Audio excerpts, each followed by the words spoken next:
At least 2 out of the 3 men who staged the knife and vehicle attack in London were already known to authorities in the UK or elsewhere. An Italian source telling Reuters the 3rd man to be identified, Moroccan-Italian Youssef Zaghba, had been flagged by Italian authorities to the UK after he moved to England last year. Police had already named the other 2 as Pakistani-born Briton Khurram Shazid Butt and 30-year-old Rashid Redouane. Butt certainly was known to UK intelligence services, though he wasn't considered a serious enough threat for close monitoring. This is said to be his CV, detailing his work for Transport for London. Extremists, including ISIS. And last year he appeared in a TV documentary called The Jihadis Next Door. One neighbour had reported him for trying to radicalise her children, and another for listening to extremist sermons online. So why wasn't more done to cover such a high-profile suspect? Reuters' Mike Holden. The police themselves say this is incredibly hard. You have 23,000 people who have been reported to them as potential jihadis in Britain.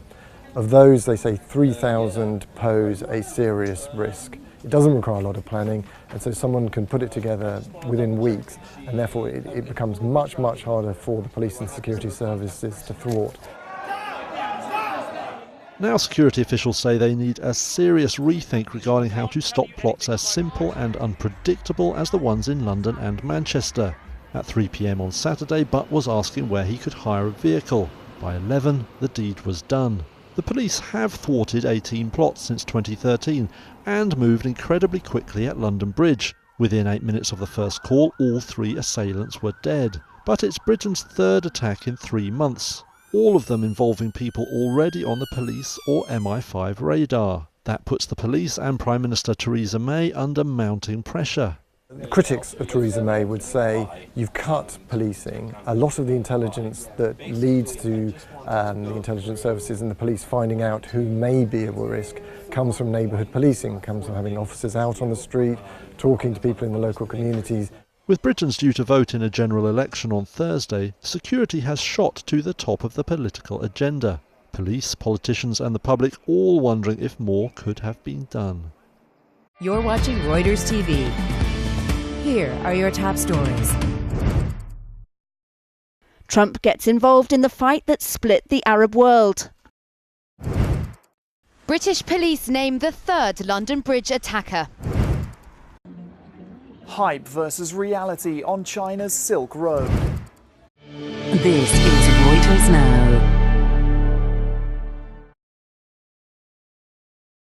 Wading into the worst rift between powerful Arab states in decades. US President Donald Trump saying Tuesday that his trip to the Middle East last month was already paying off, as Arab leaders accuse Qatar of funding militant groups.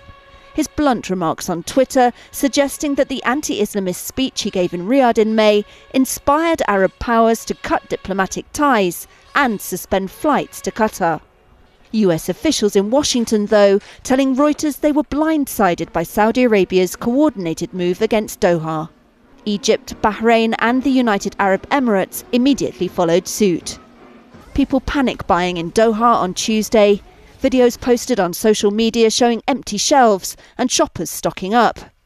Saudi Arabia also revoking the licence of Qatar Airways and ordering its offices to close. Qatar denies the Arab ruler's accusations that it backs Iran and supports what they called terrorism. Trump saying Arab leaders warned him on his trip that Qatar was funding, quote, radical ideology after he'd demanded they take action. Adding perhaps this will be the beginning of the end to the horror of terrorism. His intervention appears to contradict the picture US officials painted on Monday, in which the United States would quietly calm the waters between Riyadh and Doha. Tiny Qatar, the world's richest state per capita, seen as too important to US military and diplomatic interests to be isolated. It hosts the largest US airbase in the Middle East, a staging ground for US-led strikes on Islamic State militants in Iraq and Syria. Paris police have shot a man who assaulted an officer with a hammer outside the city's Notre Dame Cathedral. Law enforcement sources telling Reuters the man threatened officers with the hammer and was shot in the torso when he refused to stop. One officer sustained light injuries, they say. The The extent of the suspect's wounds wasn't made clear.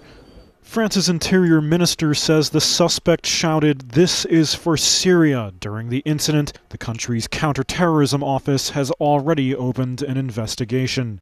Europe is in the midst of a wave of militant attacks inspired by Islamic extremism, and Paris has seen some of the worst of those incidents.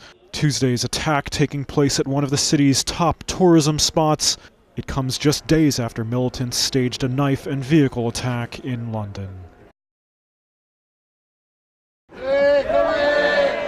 With just 2 days to go until Britain's general election, a poll by YouGov shows Conservative Theresa May won't win a parliamentary majority.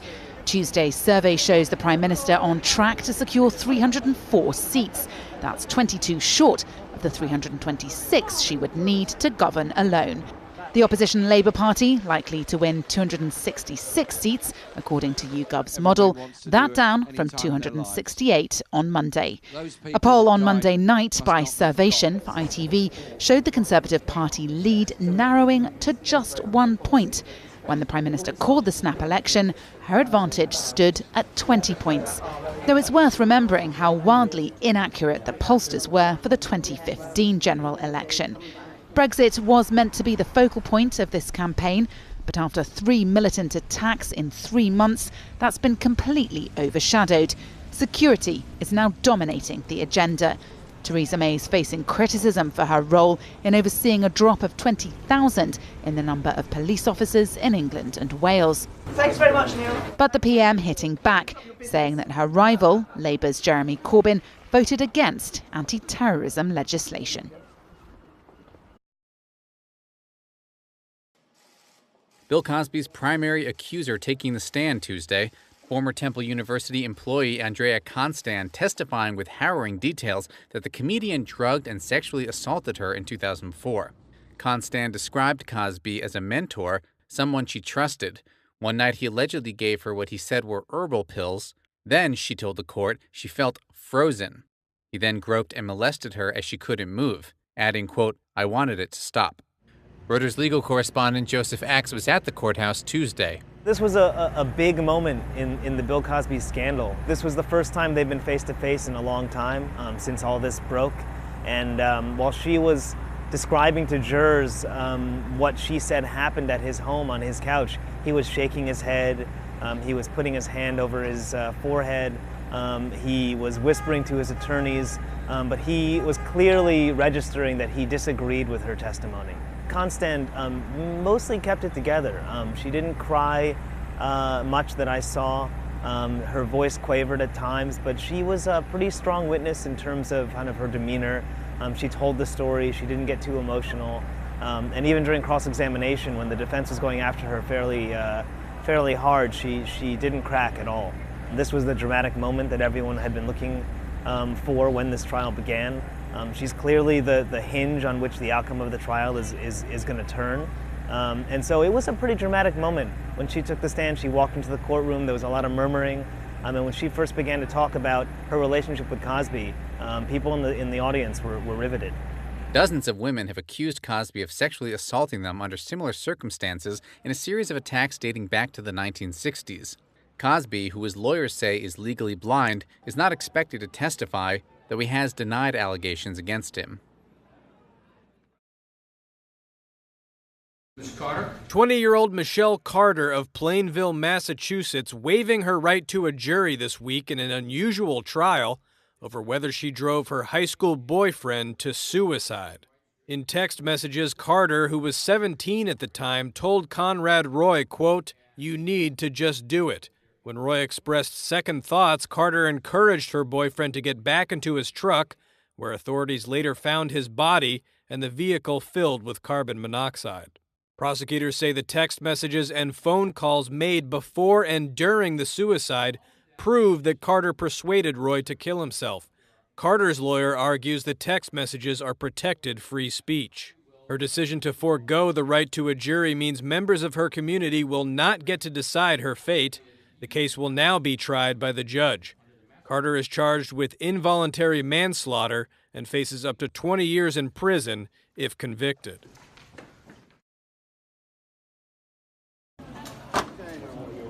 Bundles of cash stashed away by Islamic militants in the Philippines. The military saying Tuesday its discovery of $1.6 million in banknotes and checks is evidence that Islamic State-linked fighters are quickly fleeing their hideouts in the besieged city of Marawi. Reuters' Neil Jerome Morales reports from the city where troops are battling insurgents for control. Islamist militants use this large amount of cash to purchase their own high-powered weapons, to purchase vehicles, to strengthen their cause. The fact that they left this large amount of cash means they have other priorities, particularly moving to other areas, changing positions for the snipers that are giving the government headache in terms of fighting these rebels and taking back the city of Marawi. Also, the government has found networks of tunnels connecting these houses, and there's stash of ammunition, there are weapons that were previously prepared by the militants and were found by the militants in the homes of Marawi city residents. Hundreds of civilians still remain trapped in Marawi or held hostage. The prolonged battle sparking fears that ISIS is building a regional base in the southern Philippine island of Mindanao.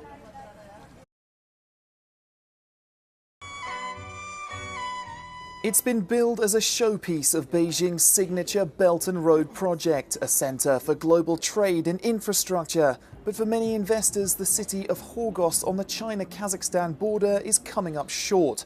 The government is selling it as a 21st century trade hub. But that's not what Reuters correspondent Su-Lin Wong discovered on a recent trip to the region. Horgosh's booming economy has really been hyped up by Chinese state media. A lot of Chinese business owners who have moved there to open clothing stores or electronic stores said they can go for days without a single customer. Complaints about poor design and low visitor numbers are common and are hampering development, although some businessmen have found a different use for Horgosh, exploiting it as a tax haven. Companies can register there 5 years tax-free and then the subsequent 5 years at a half tax rate. The problem is that there's no obligation for them to actually set up shop there or employ locals. And so a lot of companies are going there to set up shell companies for tax purposes while continuing to operate from eastern China's economic centers. Uber telling its employees Tuesday that it's firing more than 20 people, the result of a wide-ranging internal investigation into sexual harassment claims made by former employees. That's according to a person familiar with the internal probe being carried out by an outside law firm. Reuters correspondent Joseph Zaghba has the details. In addition to investigating more than 200 specific complaints of harassment, retaliation, and other issues, and acting in at least 58 of those cases so far, it's also instituted policy changes. Those include much deeper training for managers. It turns out that more than half of Uber's managers have never been bosses before. The source telling Reuters that more cases of harassment are still ongoing, and Zaghba says those are just the ones being investigated internally. This is just one of multiple probes that are being conducted. Probably the most prominent one, that shoe is still to drop. That's being conducted in part by former Attorney General Eric Holder. The special committee of the board has gotten briefed on Mr. Holder's recommendations, and those will be conveyed to employees sometime next week.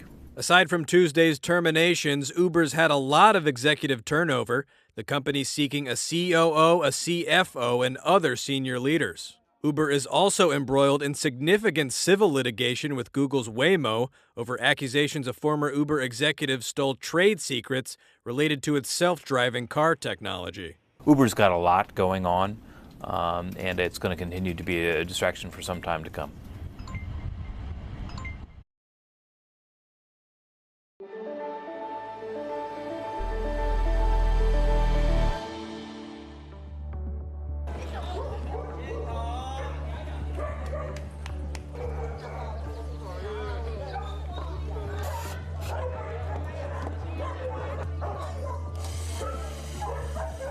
第一只狗狗坐轮椅之后就复原了，这也给了我很大的信心，让我在后面又继续寻找了不同的材质下去，不断的研发，不断的进步，一直到现在。"